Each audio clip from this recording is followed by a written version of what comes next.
성도님들께 말씀을 전하는 것 같습니다. 오늘 말씀은 우연 속 섭리입니다. 성도님들께서는 오늘 2장 말씀을 전체적으로 볼 거기 때문에 방송실 지사님 혹시 2장 거기 자막을 한번 찾아서 해주시면 좋을 것 같습니다. 2장을 모두 주목해 주시기 바랍니다. 예. 성도님들께서는 언제 우연이란 말을 사용하시나요? 물론 믿는 사람들에게는 모든 것이 주님의 뜻이기 때문에 섭리, 필연이다 라고 말할 수 있습니다. 하지만 애석하게도 우리는 하나님처럼 모든 것을 알고 있지 않습니다. 그리하여서 우연히 일어난 일에 깜짝 놀라기도 하고 감동을 받기도 하고 때로는 슬퍼하기도 합니다. 그래서 우연이라는 단어를 이제 사전적으로 찾아봤습니다. 그러니까 읽어드리겠습니다. 내가 인지하지 못하고 관리하지 못하는 때에 일어난 일. 내가 인지하지도 못하는 겁니다. 내가 보이지 않는 곳에서 일어난 일. 내가 관리하지. 두 손이 있지만 두 손 밖에 일어나는 관리할 수 없는 그런 일들 가운데서 일어난 것을 우린 우연이다. 내가 어떻게 좌지우지할 수 없는 것들, 날씨, 사람과의 만남 이런 것들이 있을 수 있겠습니다. 하지만 우연이라는 것들이 만약에 일어나지 않는다면 어떻게 되겠습니까? 내게 있어서 전혀 신경 쓰지도 못했던 일들이 만약에 일어나지 않는다면 그거는 사실 허상에 불과합니다. 상상에 불과합니다. 일어나야지만 그것은 우연으로서 작용할 수 있고 하나님의 섭리구나 라는 것으로 우리가 알 수 있습니다.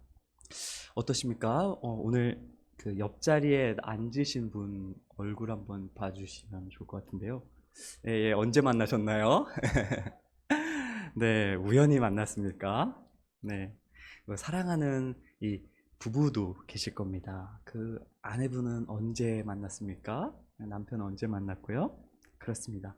사람의 인연이란 것은 우리가 어떻게 인지하지도 못하게 그리고 알지도 못하게 관리할 수도 없는 그 이상의 섭리로 하나님께서 역사하셨기에 오늘 우리가 이 옆에 있는 사람을 만나고 함께 예배드릴 수 있는 것입니다.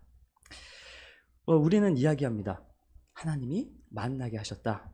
그렇게 말씀 안에서도 오늘 이 하나님의 우리의 인지하지 못한 하나님께서의 섭리가 작용하고 있습니다. 그것도 두 남녀에게 작용하고 있습니다. 제가 한번 1장을 수요 예배 때 설교를 했었는데 그걸 간략하게 요약해 드리겠습니다. 1장에서는 룻이 모압 땅에서 룻이 아니죠? 나오미죠. 나오미가 모압 땅에 갔습니다. 모압 땅에서 성공을 바랬지만 그 땅 가운데서 남편도 죽고 두 아들도 죽었습니다. 그래서 며느리밖에 남지 않은 상황에서 며느리들을 데리고 고향 땅이 이제 축복받아서 번성했다라고 하니까 그 땅이 베들레헴이었는데 그 베들레헴으로 오려고 하니까 두 며느리들을 데리고 와서 굳이 고생시키면 될까 해서 며느리들을 모압으로 돌아가라라고 말합니다. 근데 누가 따라옵니까? 네, 오늘 말씀 룻이 바지끄레기를 막 잡고 막 길에서 같이 울고 불고 하면서 못 떠나겠습니다 하면 끝까지 쫓아왔습니다. 그래서 오늘 말씀은 그 이후에 베들레헴 땅에서의 이 스토리가 이제 진행이 됩니다. 성경에서는 이제 한 1절을 한번 보여주시겠습니까? 혹시 1절. 여기서 성경에서는 나오미와 룻의 이야기를 먼저 시작하지 않습니다. 보아스에 대한 이야기를 먼저 설명해 줍니다. 하나님은 우리에게 말씀하시는 겁니다. 잘 봐. 보아스를 내가 여기 이 가운데에서 주인공으로 세울 거야. 보아스를 잘 보렴 하고 말씀하시는 겁니다. 그래서 유력한 자가 있으니 그 이름은 뭐다? 보아스다. 여기서 유력하다는 말은 우리가 가능성이 있다라는 말로도 유력하다는 말을 쓰지만 힘이 있다라는 말입니다. 힘력자의 있을 유자인데 이게 히브리어로 보면은 강하고 능력 있는 자다라고 말합니다. 특별히 그 보아스를 우리가 이전의 말씀에서 주목해 보면은 그 보아스라는 존재는 그 유다 지파에 속합니다. 유다 지파의 나손이라는 그 유다 군대를 다스리는 그 나손이라는 그 사람이 할아버지입니다. 그리고 그 아들 살몬이라는 사람이 있고 기생 라합의 아들이 보아스입니다. 어떻게 보면 믿음의 명문 가문입니다. 하나님이 유력하게 보시는 게 무엇입니까?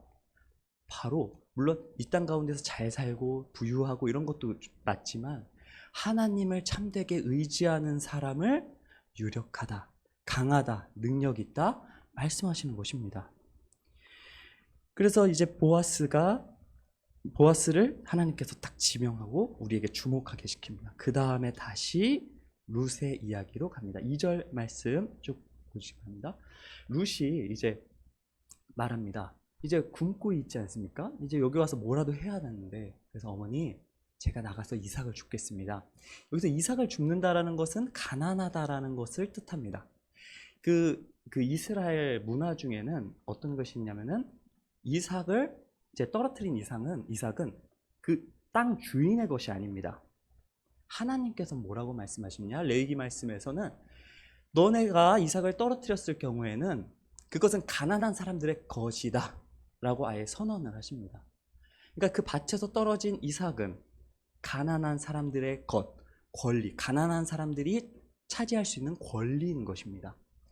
부자여도 그들 밭에서 이삭을 줍는 것을 막지 못하는 것입니다. 그래서 룻이 거기 나가서 죽겠습니다 라고 말합니다. 그리고 나오미가 뭐라고 합니까? 내 딸아 가라.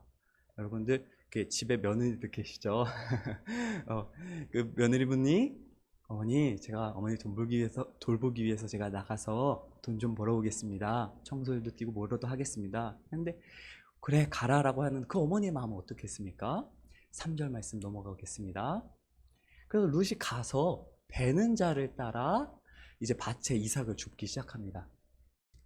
이제 딱 여러 밭이 있을 겁니다. 이때 당시에는 보리를 추수하던 때였습니다. 보리가 가득해서 이제 보리를 막 추수하는데 그래서 베는 사람들 그냥 쫓아간 겁니다. 그랬더니 뭐라고 나와 있습니까? 우연히. 여기서 우연히라는 것은 이 우연히를 주목해야 되는데요. 우연이라는 것은 하나님께서 이때 때마침이라는 의미가 있습니다.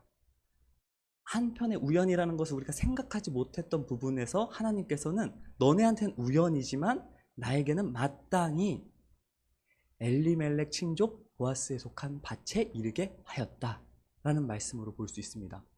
룻은 막 그냥 열심히 주었는데 줍다 보니까 어디에 간 겁니까? 보아스에게로 간 것입니다. 하나님이 인도하셨다. 4절 말씀 보겠습니다. 그 다음 말씀에는 뭐라 되어 있냐? 마침, 때마침 보아스가 등장합니다. 근데 사실 여기 3절과 4절의 사이에서는 긴 공백이 존재합니다. 룻은 아침부터 저녁까지 이제 열심히 이삭을 주었습니다. 근데 여기서 마침이라는 것은 보라라는 언어적 뜻을 갖고 있습니다. 우리가 상상해 보겠습니다. 룻과 함께 이삭을 줍습니다. 다 고개를 숙이고 있지 않겠습니까? 이렇게 해서 고개를 숙여서 이삭을 주울 겁니다. 그러면은 보라라고 하면 어떻게 됩니까? 고개를 들 것입니다. 고개를 들고 어디를 향합니까? 뭘 보라는 거지? 주변을 살필 것입니다. 보라!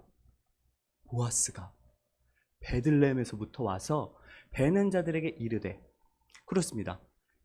내가 너희에게 처음에 보아스란 사람을 주목하라 그랬어. 봐! 보아스야.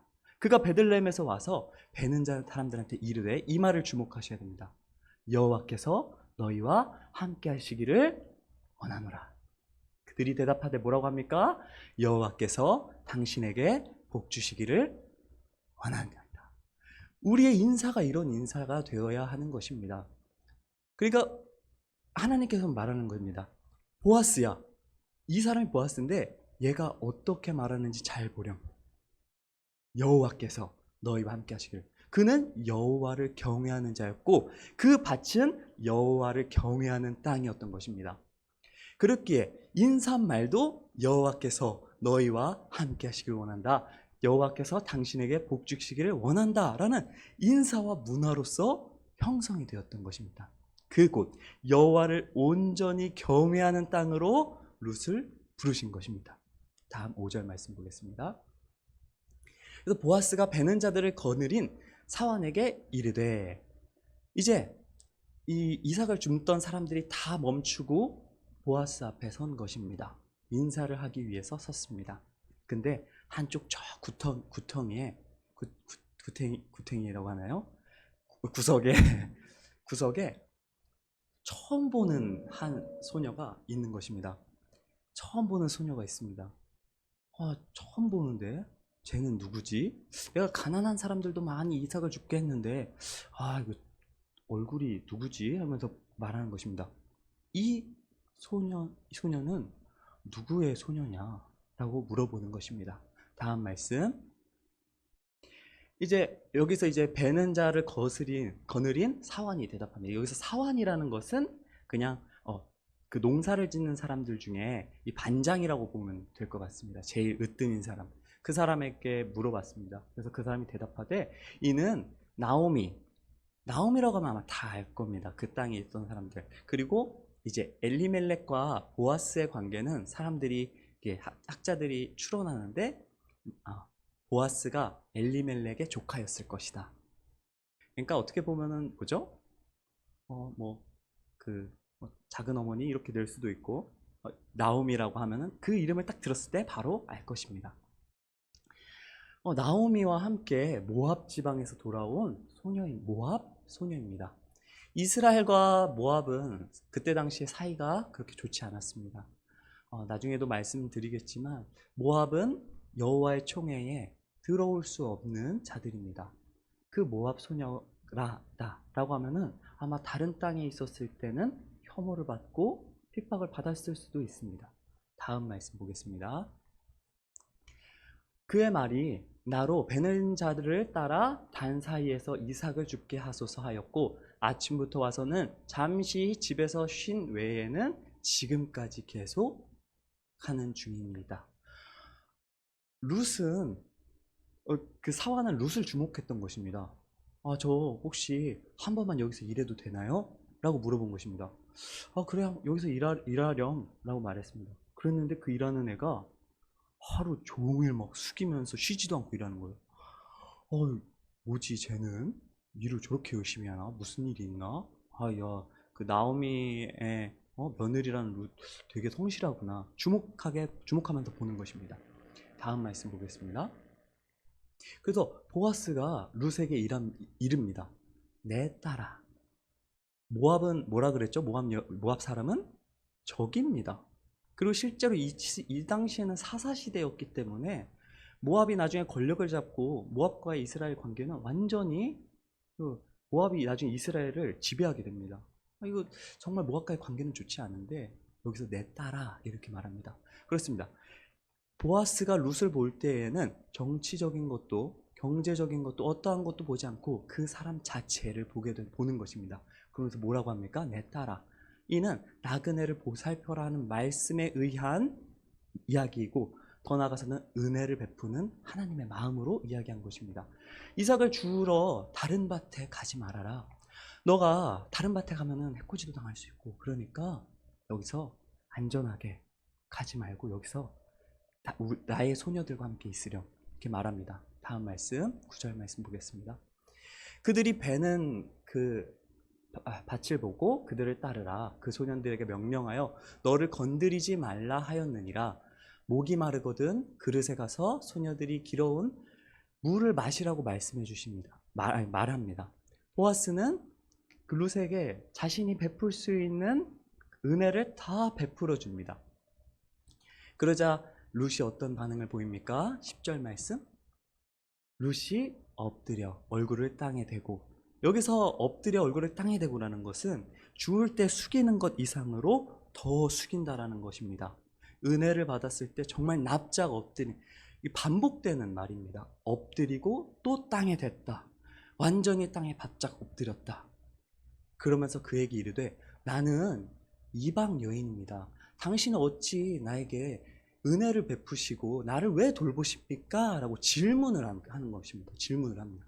11절 보아스가 그에게 대답하여 이르되 여기 같이 읽겠습니다. 내 남편이 죽은 후로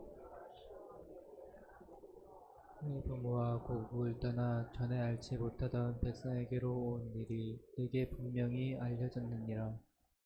여기서 말씀을 읽을 때 우리나라 어순에 따르면은 분명히 내게 분명히 알려졌느니라 이 부분이 맨 마지막에 오지만 이제 그 언어적인 느낌을 더 살리자면은 보아스가 그에게 대답하여 이르되 내게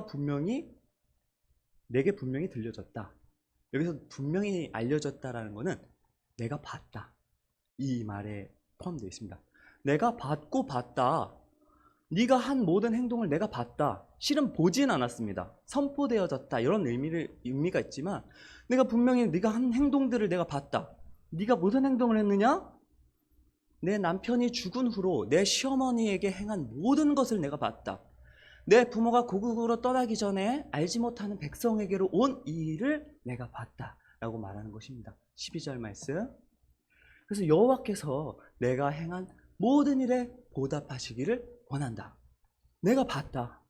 그리고 여호와께서도 보셨기에 그 일에 보답하시기를 원한다. 라고 말하는 것입니다. 그리고 여호와께서 그의 날개 아래에 보호받으러 온 내게 온전한 상 주시기를 원한다. 라고 말합니다. 여기서 여호와를 경외하는 보아스가 축복을 합니다. 여호와께서 보답하실 거야. 여호와께서 내게 상을 주실 거야. 널 보호하실 거야 하면서 어떻게 합니까? 보아스가 그 일을 행합니다. 그렇습니다. 하나님의 일은 우리가 축복한다고 해서 축복합니다 라고 끝나는 것이 아닙니다. 그 사람에게 그 축복만큼의 도움을 줘야 되는 것입니다. 믿으십니까? 때로는 우리가 말로만 베풀기도 합니다. 기도해 줄게 라고만 말하기도 합니다. 하지만 그 마음 가운데에 정말 돕고자 하는 실천 또한 있어야 되는 것입니다. 하지만 그것을 실천하지 못하시는 능력이 없고 가난한 자들은 하나님께 더 그 사람을 축복하기 원한다라는 진심을 담아야 하는 것입니다. 보아스에게는 진심과 능력이 있기 때문에 그것을 행하여서 룻에게 은혜를 베풀었던 것입니다. 다음 말씀 보겠습니다. 룻이 이르되 내 주여 당신께 은혜를 입기 원하나이다. 처음엔 질문을 했습니다. 저를 왜 돌보십니까? 네가 이러이러한 모습으로 어머니를 섬겼고 이러이러한 행동으로 네가 행했기 때문에 분명히 하나님이 보답하실 거야. 그럼 룻이 말합니다. 그러면 주여 내가 그 은혜를 입겠습니다. 나는 당신의 하녀 중에 하나와도 같지 못한, 왜냐하면 그 하녀들은 유대인입니다. 최소한 신분 자체가 다릅니다. 난 하녀와도 같지 못했는데 이 하녀를 어찌 위로하십니까? 내 마음을 기쁘게 하십니까? 근데 여기 말씀에서는 왜 나를 위로하십니까? 라는 정도로도 해석해도 됩니다. 근데 위로를 받으면 어떻습니까? 기쁘게 되는 것입니다. 그래서 어찌 나를 돌보십니까? 왜 나를 주목하십니까? 여기서 보다라는 것을 잘 생각하시면 좋습니다. 왜 나를 이제 위로하시고의 보다라는 의미가 있는데 나를 왜 이렇게 보십니까? 날 왜 긍휼하게 보십니까? 너무나도 감사한 그 일인 것입니다. 다음 말씀. 그래서 이제 식사할 때가 됐습니다. 이제 밥을 먹는데 보아스가 룻에게 이리로 와서 떡을 먹고 이렇게 떡도 많이 줍니다. 그래서 어떻게 됩니까? 배불리 먹고 남았더라. 이 배불리 먹고 남았더라라는 말은 어디에 나옵니까? 오병이어의 기적. 배불리 먹고 몇 바구니 남죠? 12광주리가 남습니다. 먹고 남았더라. 보아스는 룻에게 어떻게 보면 그리스도의 넘치는 은혜를 베푼 것입니다. 하나님의 은혜를 베푼 것입니다. 배불리 먹고 남게 해줬습니다. 다음 말씀. 그런데 룻이 이제 다시 한번 일해볼까 하고서는 얼마나 성실했는지, 사실 룻이 아름다웠는지 이런 것들은 말씀에 나오지 않습니다. 말씀은 분명하게 객관적입니다. 이쁘면 이쁘다, 못생겼으면 못생겼다, 이렇게 얘기를 해주는데 룻에 대해서는 그런 언급이 없습니다. 룻은 평범하게 생겼던 것 같습니다. 그래서 룻이 죽으려고 일어났을 때에 보아스가 자기 소년들에게 이야기하는 것입니다. 얘들아, 그 단 사이에서 죽는데 뭐라고 하지 마. 그리고 다음 말씀 16절, 또 다발에 있는 것들을 조금씩 뽑아서 버려. 그래서 그에게 줍게 해. 그리고 절대 꾸짖지 마. 꾸짖지 말라는 말이 여러 번 나옵니다. 그러니까 하나님을 경외하지 않고 이런 사람들은 어떻게 보면은 그 하나님의 인도하신 밭이라 그러는데 거기서 은혜를 입는 사람에게 자꾸 꾸짖는 것입니다. 꾸짖고 꾸짖고. 근데 그것이 아닙니다. 꾸짖지 말아라. 꾸짖지 말아라. 은혜를 얻는 것에 있어서 꾸짖지 말아라고 말합니다. 다음 말씀 보겠습니다. 그래서 룻이 밭에서 저녁까지 줍습니다. 이거 하루 종일 또 줍는 것입니다. 그냥 어떻게 힘든지도 모르고 막 줍습니다. 오, 뭐야? 여기 또 있네? 와, 이삭이 있네? 하면서 막 줍는 겁니다. 얼마나 신나겠습니까? 일이 너무나도 잘 되는 것입니다. 하지만 자기가 인지하지 못하는 그 영역에서 누가 한 행동입니까? 네, 하나님. 그리고 보아스를 통해서 다 뿌려놓게 하는 하나님의 섭리인 것입니다. 그래서 그거를 막 주었어요. 주었습니다. 그랬더니 한 에바쯤, 보리가 한 에바쯤 된다라고 하는데, 여기서 한 에바라고 하면은 어느 정도를 예상할 수 있냐? 보리 20kg. 네. 놀라시지 않으시는데요. 그냥 바닥에서 막, 밭에서 막 주었는데, 쌀 20포대 한 자루가 나오는 겁니다. 아니, 이게 어찌 은혜인가 볼 수 있는 것입니다. 너무나도 놀라운 하나님의 은혜가 있는 것입니다. 그래서 와, 이렇게나 많이 주었다 하고선 그 20kg를 얹고 또 한 손에는 남은 떡을 들고 어머니께로 가는 것입니다. 다음 말씀 보겠습니다. 그것을 가지고 성읍에 들어가서 시어머니에게 그 주운 것을 보이고 한 포대를 턱 내려놓습니다. 어머니, 오늘 주었어요. 어머니가 놀래겠죠. 얘가 어디서 훔쳐왔나. 근데 그렇지가 않습니다. 그리고 주운 것을 보이고 그가 배불리 먹고 남은 것을, 떡을 이렇게 보여드리는 겁니다. 어머니, 그리고 거기서 떡을 줬는데요, 이렇게 많이 남았어요. 어머니도 그 은혜를, 보아스에게 준 은혜를 함께 누리는 것입니다. 오늘 교회에서 우리가 섬기고 나누고 받은 은혜는 어떻게 돼야 됩니까? 나의 가정에 나눠야 하는 것입니다. 네, 그래서 나눠서 함께 먹고 그 은혜를 나눠야 하는 것입니다. 다음 말씀 보겠습니다. 그래서 시어머니가 이거 어디서 이렇게 주웠니? 그곳 있으면은 나도 가서 막 주워야겠다, 이것은 아닙니다. 너를 돌본 자에게 복 있기 원하노라 라고 말하는 것입니다. 그리고 룻이 누구에게서 일했는지를 시어머니에게 알렸습니다. 어머니 있잖아요, 그 사람 누구냐면요, 한 사람이었는데요, 그 사람은 누구입니까? 보아스입니다. 맨 처음에 이야기했습니다. 맨 처음에 이 룻기를 쓴 그 저자가 이렇게 얘기했습니다. 우리는 하나님이라고 여기서 표현하겠습니다. 하나님께서 보아스를 주목하렴. 보라, 보아스야. 누가 오늘 일할 때 다 은혜를 베풀었니? 보아스야. 다음 넘기겠습니다. 나오미가 자기 며느리에게 이르되 그가 여호와로부터 복받기를 원하노라. 그가 살아있는 자와 죽은 자에게 은혜를 베풀길 그치지 아니하였다. 여기서 살아있는 자와 죽은 자라는 것은 이 자신의 죽은 남편과 아이들, 그러니까 예루살렘 땅에, 베들레헴에 자신들이 있었을 때에도 보아스에게 은혜를 받았고, 나중에 그들이 다 죽고 나서 이제 왔을 때 또한 은혜를 그치지 않는구나. 그 사람에 대한 이 칭찬을, 또한 축복을 하는 것입니다. 나오미가 또 그에게 이르되, 여기서 정말 중요한 부분입니다. 함께 읽겠습니다. 또 그에게 이르되 그 사람은 우리와 가까우니 우리 기업을 물을 자 중에 하나이니라 하니라. 여기서 말하는 것은 이제 고엘이라는 제도입니다.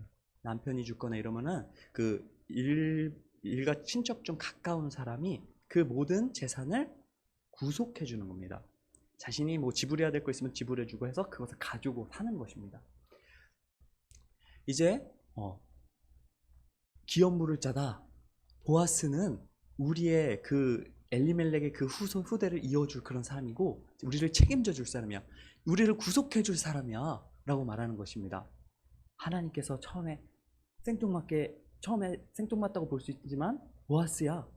보아스는 이 사람이 보아스인데 그 사람이 오늘 룻을 먹이고 입히셨어. 그 사람은 뭐 할 사람이에요? 오늘 룻과 나오미를 구원할 사람이야. 구속할 사람이야 라고 말하는 것입니다. 다음 말씀 보겠습니다. 모압 여인 룻이 이르되 그가 내게 또 이르기를 내 추수를 다 마치기까지 너는 내 소년들에게 가까이 있으라 하더이다 하니라 라고 말합니다. 끊임없이 은혜를 베풀겠다 라고 책임지겠다. 이 기업 물을 것에 대해서 알지 못하는 상황 가운데서도 그에게 이런 축복을 내리는 사람인 것입니다. 다음 말씀. 나오미가 며느리 룻에게 이르되 내 딸아 너는 그의 소녀들과 함께 나가고 다른 밭에서 사람을 만나지 아니하는 것이 좋으니라 하는지라. 다음 말씀. 이에 룻이 보아스의 소녀들에게 가까이 있어서 보리추수와 밀추수를 마치기까지 맥추감사절에서 추수감사절 하는 그 기간까지 끊임없이 이삭을 주며 함께 거주했던 것입니다. 혹시 여기서 22절 말씀 한 번만 보여줄 수 있습니까? 22절 말씀. 다른 밭에서 사람을 만나지 아니한 것이 좋겠다. 보아스도 뭐라고 합니까? 다른 밭에서 가지 말아라. 나와 함께 있자 라고 말합니다. 오늘 우리가 어떤 밭에 가야 합니까? 우리 성도님들은 어디서 오셔서 어느 땅에서 방황하다가 예수 그리스도라는 그 예수 그리스도께서 세우신 그 밭인 교회에 오셨습니까? 모태신앙도 있을 것입니다. 그리고 우연히 어떤 사람을 통해서 전도되신 분들도 있을 것입니다. 하지만 결정적으로는 다른 밭에 가지 않는 것이 좋은 것입니다. 이는 예수 그리스도를 떠나지 않는 것이 좋다. 그 구원은 오직 예수 그리스도께만 있다. 우리는 간혹 착각합니다. 세상에 어떠한 사람이, 세상에 어떠한 법칙이, 질서가, 정치가, 이런 것들이, 모든 것들이, 세상에 있는 다른 밭들이 더 좋아 보입니다. 다른 밭에서 구원이 있다라고 생각할 수 있습니다. 하지만 성경에서는 명확하게 뭐라고 합니까? 다른 밭에 가지 말아라. 양식을 얻을 수 있는 한 밭이 있는 것입니다. 그것이 바로 누구입니까? 여기서 말씀에서는 보아스요. 오늘 우리에게는 기업 물을 자, 고엘 제도의 끝, 그 다음에 가장 능력 있으신 분, 유력한 분, 바로 예수님이십니다. 예수님은 모든 사람의 모든 죄를 다 지기에도 합당한 능력이 갖고 계신 분이십니다.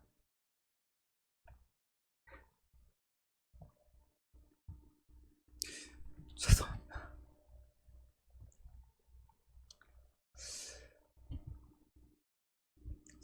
세상은 말합니다. 기독교가 마치 아무것도 해줄 수 없는 것이라고. 세상에 주는 이삭이 더 좋다고 말합니다. 근데 그곳에는 생명이 없습니다. 주스려고 하면 꾸짖고 더 줍고 싶어서 주우려고 하지만 바닥에 아무것도 없습니다. 그 바닥에 있는 것마저도 싹싹 긁어서 자신이 가져가는 것이 세상입니다. 세상에서 일하시거나 노동하는 것을 비난하는 것이 아닙니다. 우리가 말씀을 들고 우리가 받은 은혜를 세상에 나누어 줘야 하는 자들입니다. 넘치게 주셨습니다. 배불리 먹고도 남게 주셨습니다. 네, 어찌 우리가 이 추락해버린 그리스도 그것을 그냥 보고 있겠습니까? 성경에서 말합니다. 아니야. 얘들아, 자신감을 가져. 난 보아스야. 난 그 보아스를 세운 여호와 하나님이야. 내가 왔어. 내가 와서 너희의 모든 아픔과 슬픔, 고통 다 건져낼 거야. 사람은 다 죽지만 그 죽는 아픔에서 너를 건져낸 나 여호와 하나님이야. 나오미야, 울지 마. 나오미야, 너가 늙고 병들었다고 울지 마. 루사, 너가 오늘 할 수 있는 최선을 다하렴. 그 안에 내가 일하겠다. 보아스야, 내가 보낸 그 영혼을 너가 돌봐주려. 너가 돌보고, 너가 돕고, 너가 은혜를 베풀어 주려. 그 밭인 것입니다. 그 모든 것이 이루어지는 곳이 그 밭입니다. 그곳이 교회입니다. 어찌 그 교회 가운데에서 나의 생각만 하고 꾸짖음만을 생각하며 서로를 비판하고 비난할 수 있겠습니까? 누가 이 교회 가운데에서 일하는 것을 헛되다 말할 수 있겠습니까? 만약에 루시, 나 이삭 줍는 거 힘들어. 나 이삭 안 주울래. 이 보리 이삭이 뭐라고? 이딴 거를 주면서 배부르게 먹고 살으라는 겁니까? 라고 말한다면 룻의 자세를 한번 다시 바라봐야 하는 겁니다. 보아스에게 엎드려 어찌 이 이방인 정말 구원받지 못할 이 나에게 은혜를 베푸십니까? 무릎을 꿇고 예수 그리스도께 엎드려 하는 것입니다. 저도 교회에서 봉사를 정말 많이 했습니다. 네, 그럴 것 같죠? 청년부에서 청년부 회장도 하고 기도회 인도도 하고 치킨 시키라고 하면 치킨도 시키고 어디 뛰어댕기라면 뛰어댕기고 청소하면 청소도 하고 토요일에 교회에서 나오는 게 너무 좋아서 교회에서 공부도 하고 친구들하고 놀기도 하고 맨날 일하고 지금은 아닙니다. 지금은 너무 은혜입니다. 청년회 때에 그 청년부 회장을 하면서 막 뛰어다녔던 적이 있습니다. 근데 너무 힘들더라고요. 그래서 기도했어요. 내가 왜 이렇게 힘들면서까지 해야 되지? 내가 왜 나보다 나이 어린 애들, 5살, 6살 어린 애들 막 비유 맞춰가면서 내가 왜 이런 뭐라고 해요? 혼내요. 서러워요. 내가 왜 이렇게 혼내면서 교회가 일하는 곳인가 막 이렇게 했습니다. 하지만 어떻게 합니까? 그렇게 하나님께 내려놓는데 하나님이 말씀하십니다. 내가 다 봤다. 내가 다 봤다. 너의 마음, 너가 하나님의 일을 하고자 할 때, 너가 이 교회를 바로 세우고자 할 그 마음을 내가 봤다 하고 쭉 이유를 설명해 주십니다. 너는 이러한 일을 했고, 너는 이러한 일을 했고, 너는 이러한 일을 했고. 근데 단지 느낌과 그런 것들로 역사하시는 것이 아니라 담임 목사님 설교를 통해서 그리고 큐티의 말씀을 통해서 이삭을 이 식량으로 보지 않고 그냥 단지 노동이라고 바라보면은 그게 귀하지가 않습니다. 근데 정말 배고파 보면 그 이삭이 오늘 하루 내 이 정말 간절한 식량이 되다 보면은 어떻게 합니까? 힘들어도 죽는 겁니다. 힘들어도 죽는 겁니다. 우리 교회 봉사가 그러한 것들인 것입니다. 봉사 속에 말씀을 얻어 가십시오. 봉사 속에서 하나님의 은혜를 주어 가십시오. 그래야지만 우리를 살리는 것입니다. 우리가 단지 허리 숙이는 것에, 허리가 아픈 것에만 집중하지 않고 온전히 이 섬김을 통해서 하나님은 나를 이렇게 사랑한다 말씀하시는구나. 내가 이렇게 함으로써 하나님은 예수 그리스도의 이 사랑이 이렇게 나타내었던 거구나. 예수 그리스도의 그 헌신과 그 봉사와 사랑이 내가 이렇게 행동함으로써 작게나마 참여할 수 있는 것이구나 라고 깨닫는 우리 모든 성도님들 되시길 축복합니다. 오늘 우리에게 놓여진 상황 속에서 불평불만하는 것이 아니라 가장 낮은 자세로 나에게 은혜를 베풀어 주신 보아스, 우리 구주 예수 그리스도의 은혜를 생각하시기 바랍니다. 나를 구원해 주신 은혜에 감사합니다. 근데 여기서 봉사만 하는 것이 아니라 꼭 저기를 챙기셔야 됩니다. 양식을 챙기셔야 합니다. 봉사만 하면서 말씀을 실천하지 않고 말씀을 챙겨가지 않는다면은 세상과 다르지 않습니다. 말라버린 밭과 다르지 않습니다. 내가 이렇게 봉사한 것이 정말 선한 것이었구나. 이 말씀을 이렇게 실천하니까, 말씀대로 행동하고 살아가니까 기쁨이 넘치구나, 평안하구나, 생명이 있구나, 그리고 그것이 흘러 넘치는구나를 경험하시는, 그리하여 2025년에도 마음과 뜻을 다하여 나의 사랑하는 신랑 예수 그리스도께 그 섬김을 일을 하시기 바랍니다. 근데 우리가 이 일 가운데 어떻게 하십니까? 내가 알지 못하는 곳에서, 내가 보지 못하는 곳에서, 내가 관리하지 못하는 곳에서 더 많이 일하고 계신 하나님의 섭리를 경험하게 되실 것입니다. 기도하겠습니다. 사랑이 많으신